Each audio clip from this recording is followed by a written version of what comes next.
Joining us now is John Sanmarco, portfolio manager at Neuberger Berman, where he runs the next-gen connected consumer ETF. John, happy Friday. So what's the follow-through, the read-through, if any, from Walmart? It's kind of in a class by itself with the big grocery and its heft, but is it tariff-related, or should the concerns about names like Target that haven't done as well as Walmart continue?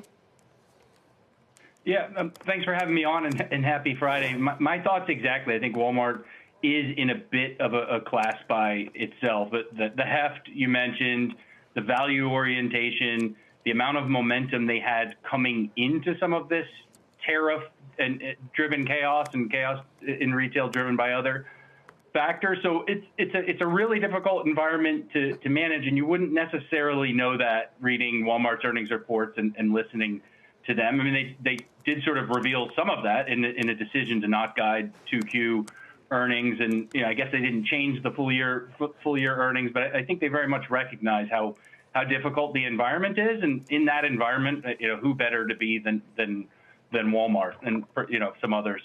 Yeah, in my view, TJX has also been in a class of its own when it comes to discount retailers, but it's also, if you look at the chart, kind of priced that way. So what should investors expect as they approach that, and how the stock might react after earnings, even if it does well? Yeah, if Walmart being built for low prices is the perfect DNA for the environment, or the best possible DNA for the environment, TJX being built for flexibility is really the part of their essence that works really well in this environment.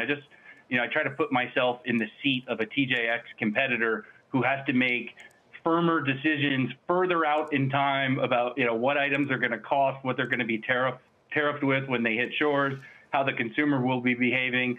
And I think that thought process really reveals that TJ is always advantaged, but their ability to make decisions closer to the demand, closer to the season, is never a bigger advantage than today, where it is very tricky out there for their competitors.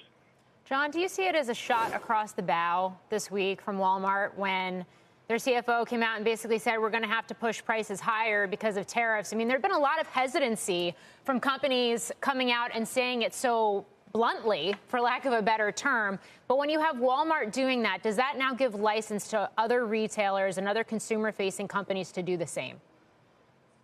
Yeah, I think it would. I think it would be a very difficult reality to deny. The facts are the facts. That retail generally and Walmart very much also are operating on thin margins, and many of these tariffs, even at these de-escalated levels, are incredibly meaningful to P&Ls that don't have capacity for the retailer to absorb them. And so I think you've seen some of the costs negotiated away and put upstream on the suppliers.